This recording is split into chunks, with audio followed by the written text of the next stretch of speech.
the Something Else Podcast. Welcome back to the Something Else Podcast. Today, well, I didn't choose any part of today, apart from hitting the record button.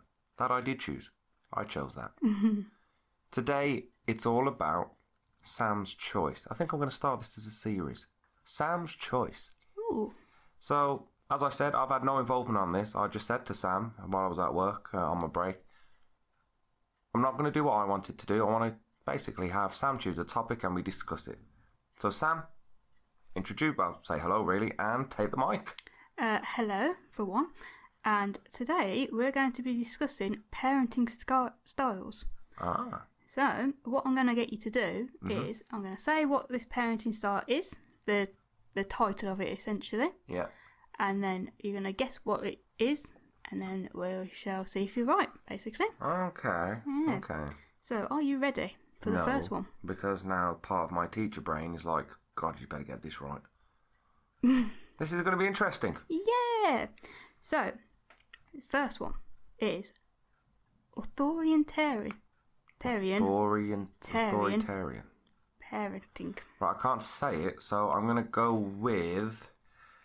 I can't even say it. Authoritarian. Authoritarian. Is that like an to me, it sounds like authority. Mm-hmm.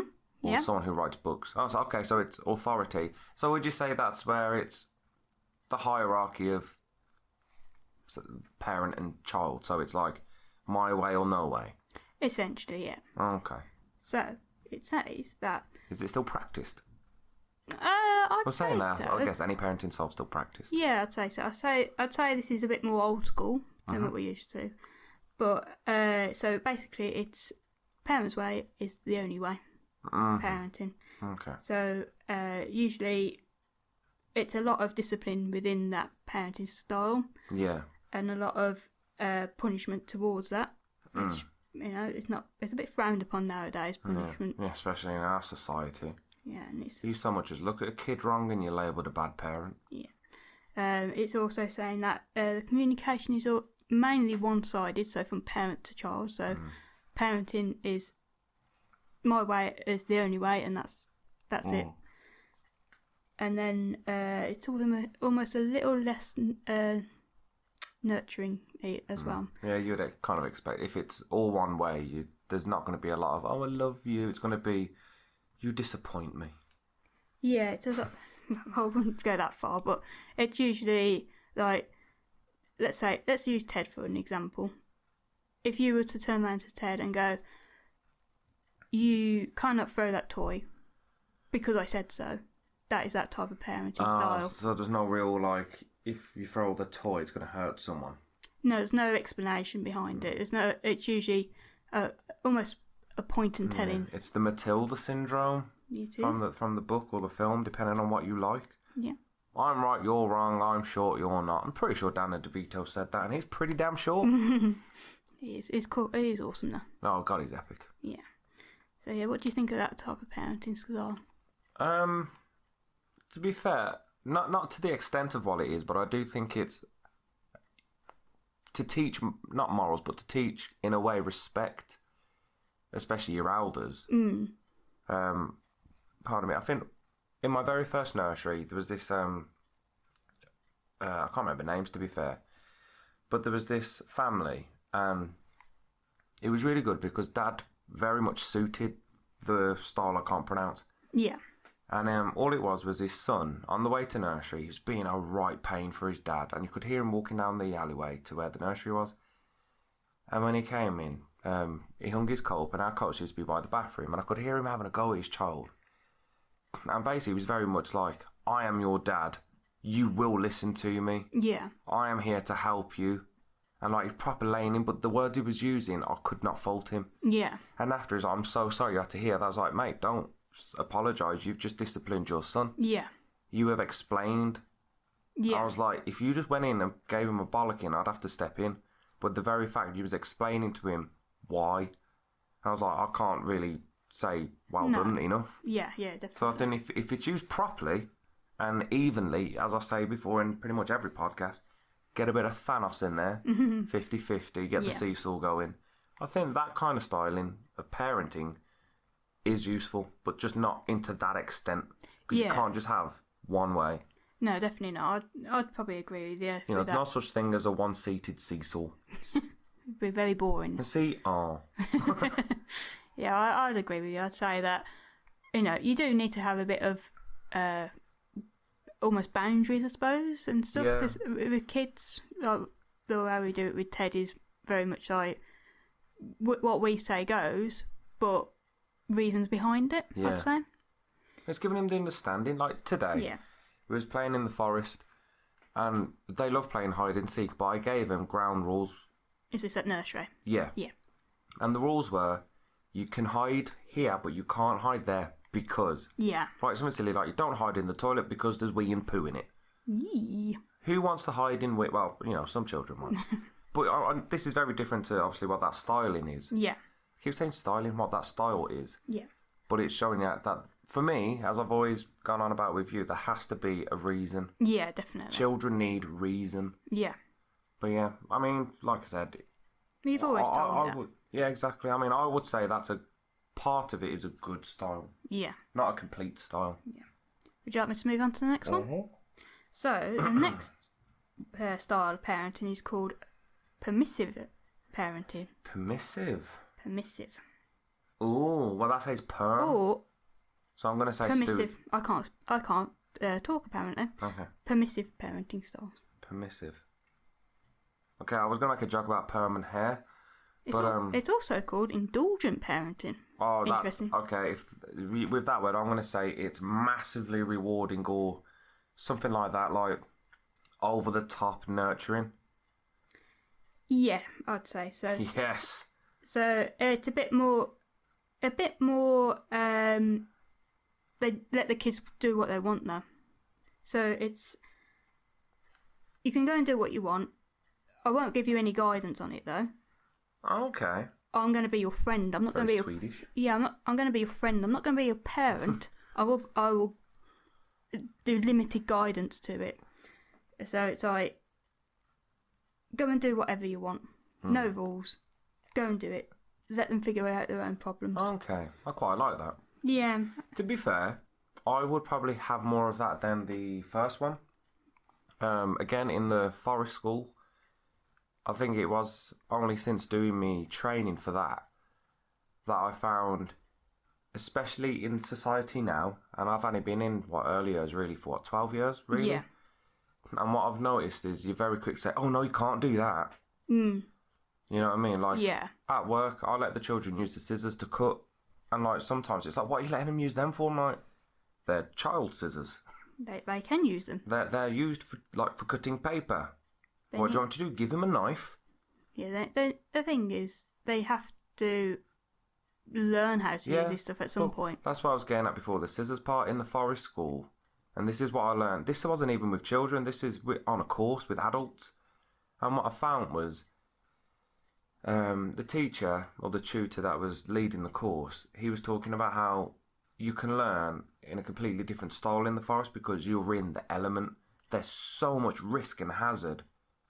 And it's basically being exposed to it, but to be taught. Yeah. Which, again, I think I just said it now with the whole hiding in the forest. Yeah. What this guy did, his name's Chris, he was absolutely legend. And what he did was, bear in mind, we're in a forest that is like a couple of acres, I'd say. Yeah. His rules were you can hide anywhere as long as it's not by this particular fence because it was broken and there was workmen there. Right. Bear in mind, we're all adults. Yeah. You know what I mean? So I hid in a thorn bush, no one was fighting me. And, did you go over the fence? Did you not listen? No, I got very close to the fence because I wanted to be high. I wanted to be hidden. But I think that kind of style is really great. I'm very tired, so I'm probably going to butcher this. But it's very much like Montessori nurseries, or is it Reggio Emilio, where it's let the children learn. You know, in Sweden, they've got nurseries where children are using hand saws. Right, okay. When I say children, I mean like 4-year-olds, like Ted's age, using screwdrivers, saws, drills. When I see that, I'm like, yes. Yeah. Like the other day, a couple of months ago, I had some of my preschoolers using I what do you call it? A bit and brace drill, a hand drill. Yeah. And we was drilling holes in pieces of wood so we can basically fill them with food so we can try and find birds. Okay. They loved it. They got to use tools, Yeah. not pretend plastic pieces of crap. I mean, I didn't leave them saying, oh, have a go at that. I had to show them. Here's a very sharp saw. Off you go, love. Yeah, here's some loppers. Here's a hatchet. Here's some scissors. Go and But the thing cut your is, fingers I off. think showing them, I didn't teach them. I demonstrated and I was showing them Yeah. how to use it, and then they used it. I was still there watching them. Yeah. And it was brilliant because they were basically telling their friends what I just told them. Yeah. Like, you know, the operating hand can't have a glove on because we need the grip. Yeah. But the holding hand needs a glove on, so when you're holding the wood, that is it, with the drill. And it was really cool to watch them relay that information back correctly. Yeah. You know, if I'm putting a fire on now, they tell me to put my gloves on, my fire gloves. Yeah, gotta be safe. Exactly, and I'm doing all this with them. So Yeah. I think, what was that called? That was called 2 seconds. Permissive. You're permissive? Permissive. I love that one. Yeah. I think that one with a bit of the first one, you can't go wrong. You see, I'd say that part of it I agree with. Some of it, like with me, I'd probably want to explain myself to him. Like if I was going to do this parenting style with Ted, I'd want to explain to him a bit more of like, I don't know, how to use this saw, for example. Yeah, but that's just as an example. my style of parenting. Yeah, of course. I think this is. Like when I do fires in the garden, Yeah. I tell him we can't go near it because it will burn us. It's hot, so we have to have a safe circle. Yeah. That's why he grabs his chair or bike and sits away from it. Yeah. And like he'll tell me it's like too hot. Too hot. And they were learning about fires at nursery the other day. Thanks to Ted. Thanks to Ted. And he was showing them that Daddy has a bucket of water next to his fire. You know, so it goes to show that he learns from this. But the best thing is, I just want to throw this in there, the whole bucket of water, if you've done forest fires or anything, or even a campfire, you know, to have a bucket of water in case the fire goes a bit south.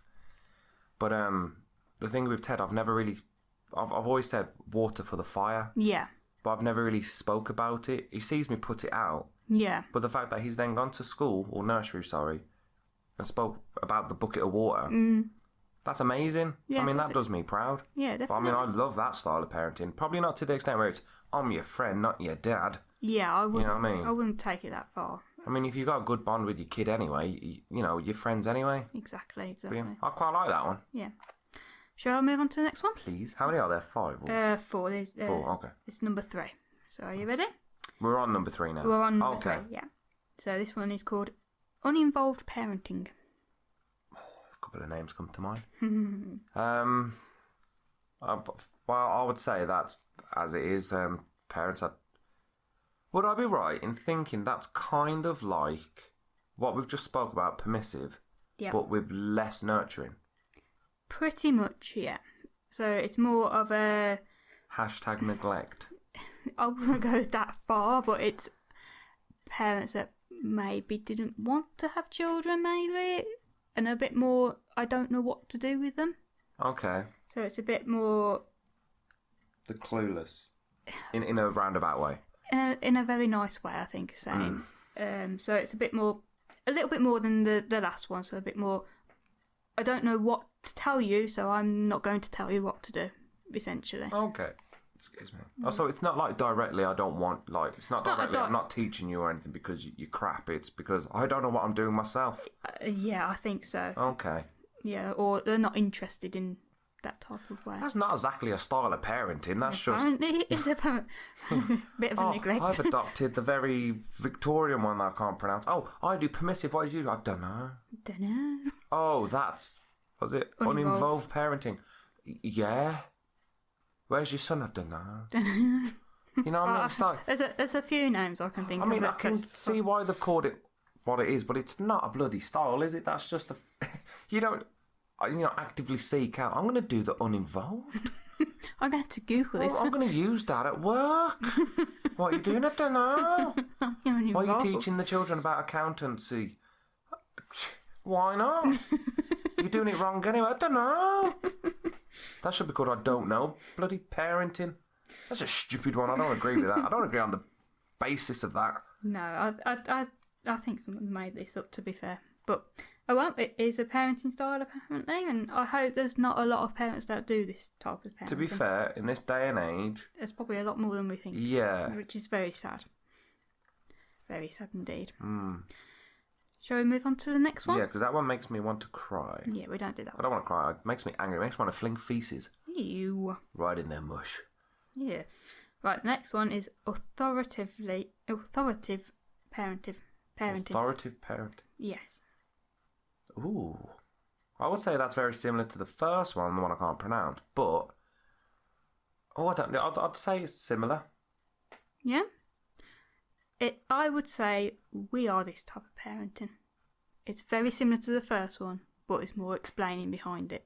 Okay. So it is we are reasonable with you, we are nurturing with you, but our way goes, essentially. Okay. So we're very clear behind I love you because I'm biologically programmed. Yeah. So it's more of a, let's go back to the throwing of toys. So Ted's throwing a toy. It's Ted, we do not throw toys. This is the reasons why. It's going to hurt somebody. It's going to break, essentially. Unless I walk in the room and I'm like, pick it up. Pick it up. And then that's when the first parenting comes in. And you're just like, how did you do that? And I'm like, no, come here, Ted. Give me twiddles. And then our parenting style goes out the window. So yeah, There's only two things that little bastard can do that makes me melt. What's that? Is it When the lip he wobble? wobbles his lip, I can't handle that. He's got the little pout going on at the moment. Yeah, I though. taught him well on that. But I can't handle the lip wobble, and I Yeah. can't handle it when he puts his hands up and goes, Daddy. I can't handle that. It cripples me every time. He's going to learn that one day, you know that. Yeah, I know. He's And going then I blame you. He's going to go up to you going, Daddy. And I'll drop kick him. Oh, sorry, I smashed the window. Yeah, and I'm like, Oh, no. Let me do it. So yeah, those are the four types of parenting styles. Okay. Well, you definitely fit into the last. As you Yes. break your I laptop. did break my laptop. Do apologise. I don't agree with that. Was it the third one? The uninvolved. No, I don't like, agree with that one. No. I mean, I understand why they've labelled it as a style, but it's, to me, a style is something you actively seek. Yeah. Like, for instance, my guitaring. I am a blues player. Yeah. That's because my environment of it is blues. Yeah. I mean, I'm stupid. I'm one of them ones where I love the blues, but I will also argue it's not a genre. I'll just say that these four parenting styles, because there's probably 1,000 more. No, there is a lot But this more. is, I cannot pronounce this person's name, but it is that type of. Can you pronounce that? Boomrind? Boomring parenting styles. Okay, Just for so references. it's off brighthorizons.com. Yeah. And it's that word. Is it American? Maybe. Yes, they- United States. Yeah, so just for clarification, this is based from the United States. Yeah. I mean, there's loads of this stuff. Like, Like, I've heard of like helicopter parenting and yeah, stuff like that. England seems to, well, Britain rather, we have a lot more styles, Yeah.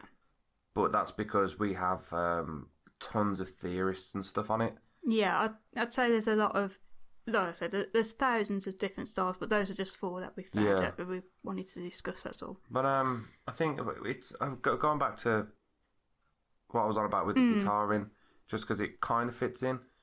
Like I surrounded, like growing up, I listened to a lot of reggae from my dad Yeah. and glam rock from mum.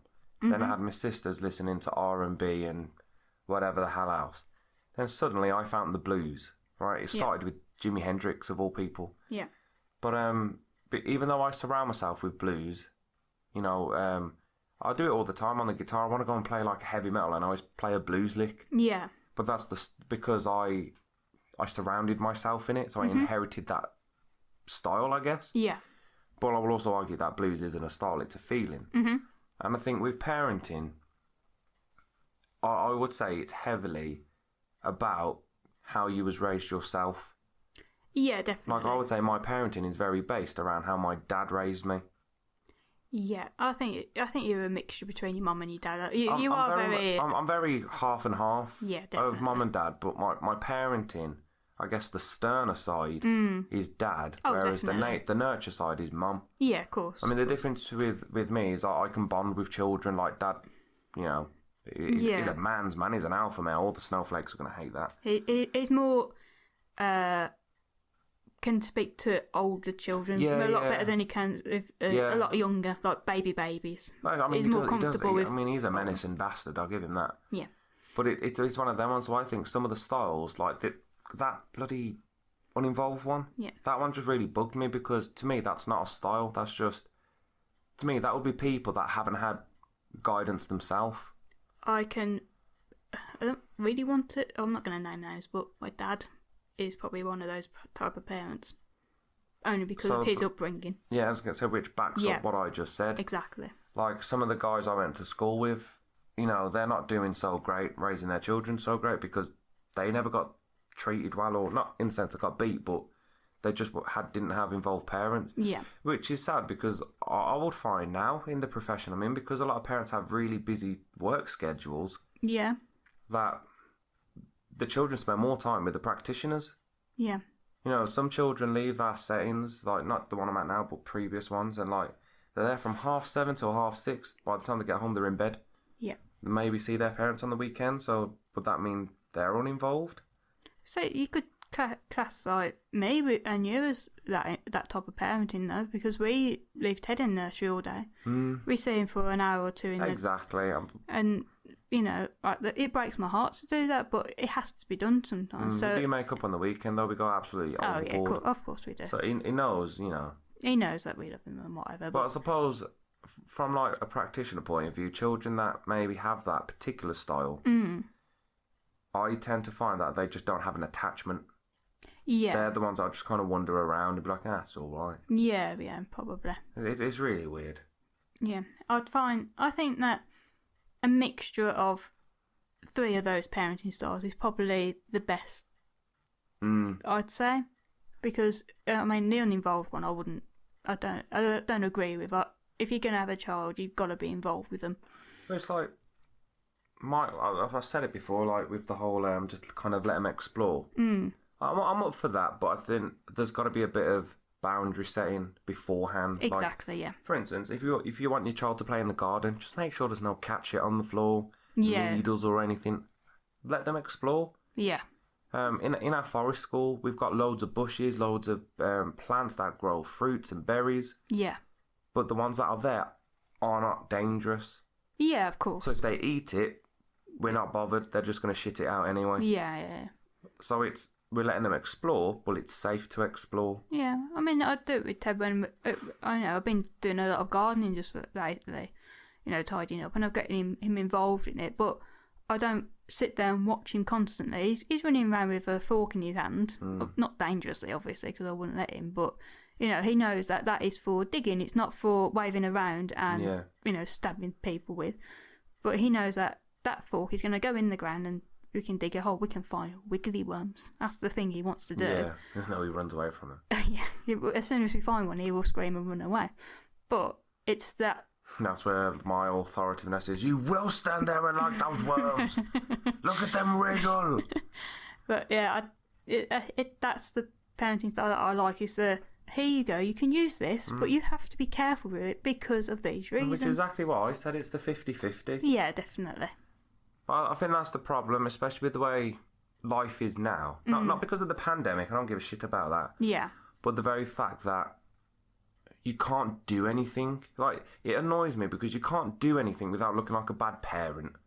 Yeah, there's always someone going to say something. The media doesn't help. Oh, God, no. You know what I mean? Like, I think media's just taking things so out of proportion. Oh, God, well, we could talk about the media all day. Maybe we'll do that on another podcast. That's another podcast completely. But it's like, honestly, you can't do anything. Like, it's what do they call them?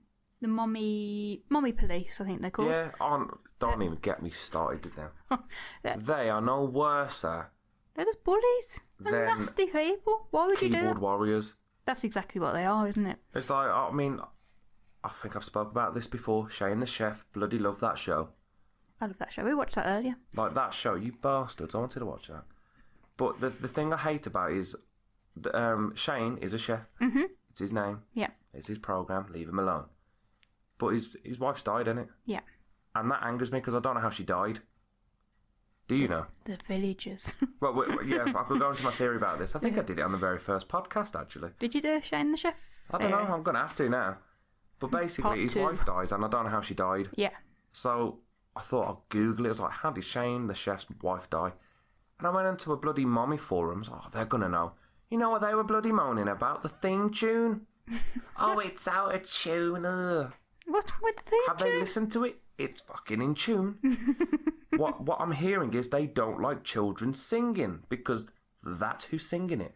It's just ridiculous. It has a real soundtrack. It's not digital. It's actual instruments. You can hear the drums. Yeah. Children are singing. There's just a lot of them. Yeah. So I'm not being funny, but if everyone's singing in the same key, you get to think where it sounds like, let me think, there's more people. It sounds a bit messy. It's good chorus. And you're just like, why are they moaning about it? Oh, the animation. Shit, have they seen the animation? It's like Red Dead 2 worthy. The sun shines through his eyes. Bloody hell. Not his eyes, sorry, his ears. That was weird, shining through his eyes. Demon! That would be a different Shane the Chef. No, you know what I mean, though? It's like, you're looking at it and you think, I mean, we've just drastically gone off topic here.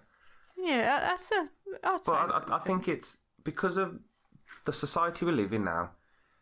You know, the fact that you can't freaking... It seems like if you want equality, you've got to make a fuss about it, so it becomes so painful you don't even want to mention it anymore. Yeah. Like, you know what I mean? Everyone's fighting for, oh, I want to be whatever gender I want to be, but I'm going to freaking rub it in your face. Oh, let's wind Ben up. Parenting style, I don't know what it's actually called, but parents that genderism. Parents that let their young children decide what sex they're going to be. Okay. Or what gender they're going to be. Okay, so this might have to be another podcast-worthy one.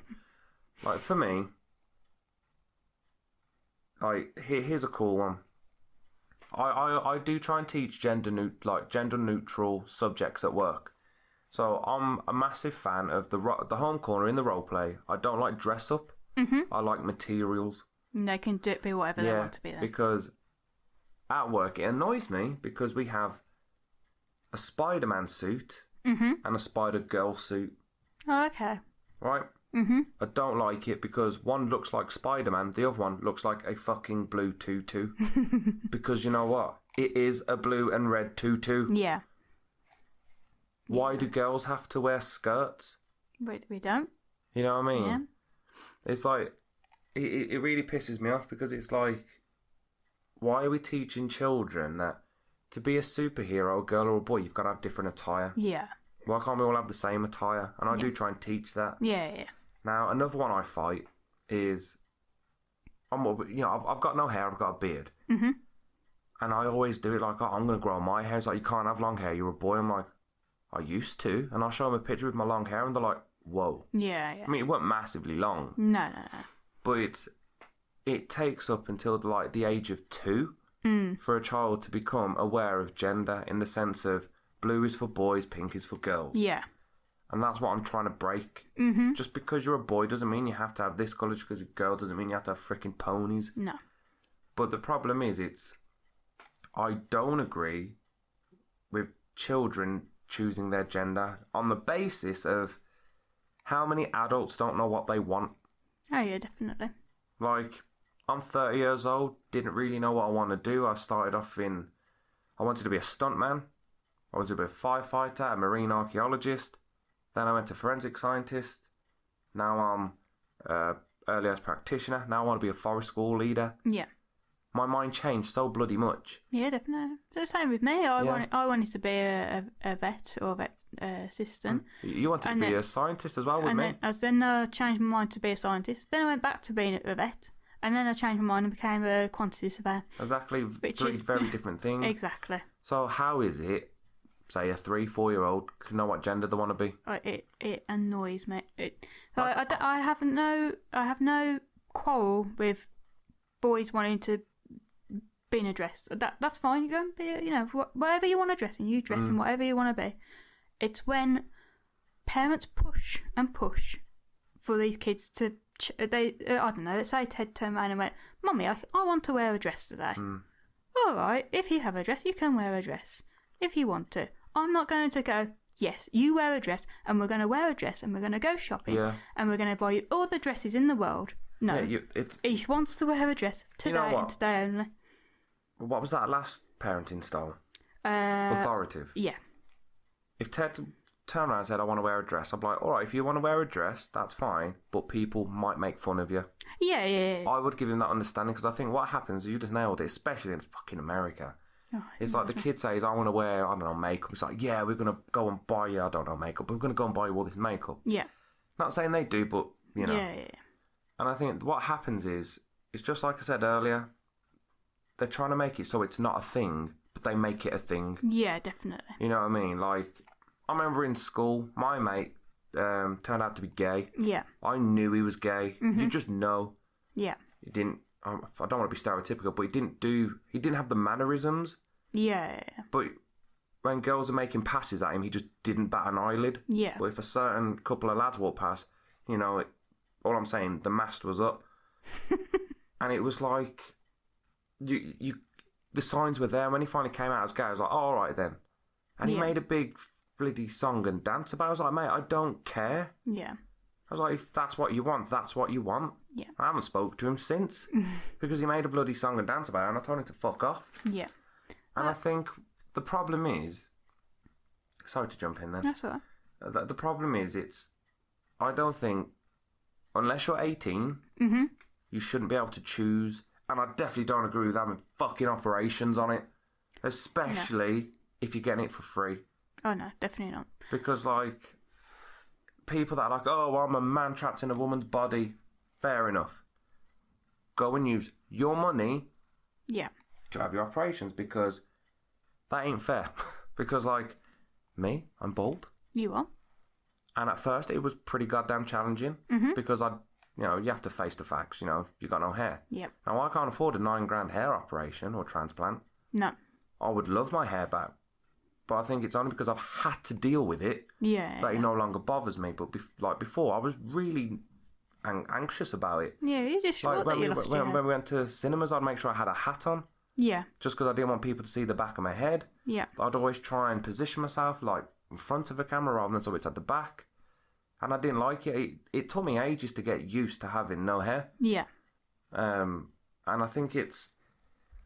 But that's not a bad thing, though. Oh, men can be bald. Yeah. I think... How the hell do men that become women don't go bald? It's probably the hormones, isn't it? No. Because I'm pretty sure you need testosterone to grow hair. They might have the right mix. Robin, you bastards. But I think your point is you cannot get a hair transplant on the NHS where you can get a sex... My point is you can't get a hair transplant like for free when it can literally make you really bad at life. Yeah, even though you have similar, emotions about it, obviously I think when you're a man trapped in a woman's body or vice versa, it's obviously a lot to process and whatever. But I do agree with it shouldn't be on the NHS because there's so much more the NHS has to deal with. But it's like going back to like the original thing with like Ted said he wanted to be a girl or whatever. Yeah. I remember ages ago, and he was like, "What would you do if your son came home gay or your daughter came home a lesbian?" I'm like, "Well, I'd probably high five them for coming out." Yeah. Because I don't think coming out should be a thing. No, it shouldn't be a negative thing. If you're proud at being what you are, you've conquered the world. Yeah, of course. But I think the overall thing is just going back to the clothes thing or whatever, just making sure they're aware that people don't like it, people don't accept it. Yeah. Like, I'm not saying I don't accept it. If that's what you want, go for it. I'll support you in every way I can. Yeah. But I guess there's boundaries, there's limits. Yeah. Everyone thinks differently, and we live in a very weird society. Yeah. In my eyes, it's if Ted turned around to me at, I don't know, let's say 6 and say, "Mom, I want to be a girl," I'll be like, "You can be a girl when you are 18. Yeah, when it's your choice. You can choose, but for now, you can dress whatever you want to do. I mean, you just have but you're not having hormone replacement treatment at 9. You just have to look at the stats, like with the amount of young suicide. Yeah. And it just angers me. And it's all because of fucking social media. Of course it is. That's all it is. But that is another topic for another podcast. This has become a very controversial podcast. It started off really light-hearted, and now it's like just miserable now. Let's end on a high. Yeah, so I've had a bad tummy all day. I've been farting. Oh, God. Please don't fart in our bed tonight. No. Sometimes I fart and I wonder what might come out. Ugh. Luckily, it's just been a very wet wind. Disgusting. I know. But anyway, so parenting styles, if you've got your own and you think it's an amazing one and we haven't touched on any of the 4 today that you might have, let us know. Yeah, definitely. We're quite interested to see if you've all got your own styles. Do you have any of the 4 we spoke about? Is there anything out of the 4s you like or don't like? Do you have any questions on the ones we've discussed? We can help you in no way at all, but we will very much read or listen to you. Yeah. Maybe might even reply. We can reply and we can probably direct you to Google, and that's probably about it. Yes, Google, I said she. It is amazing. It is amazing. Why do women always name their cars boys and boys always name their cars after girls? I don't know. That's weird. You can make a very sexual joke about it, but... Here's one. A long time ago, I read an article while researching blood spatter for forensic science, and I found an article about a man that was arrested for putting his penis in his bike. Ouch. Yeah, right in the where the seat goes in the stem. You get it stuck? Don't know, I didn't really want to read that much, to be honest. I saved it so I could read it, but I never did. Anyway. Yeah. Anyway. Anyway, thank you for listening, and we'll see you on the next one. Bye. See ya.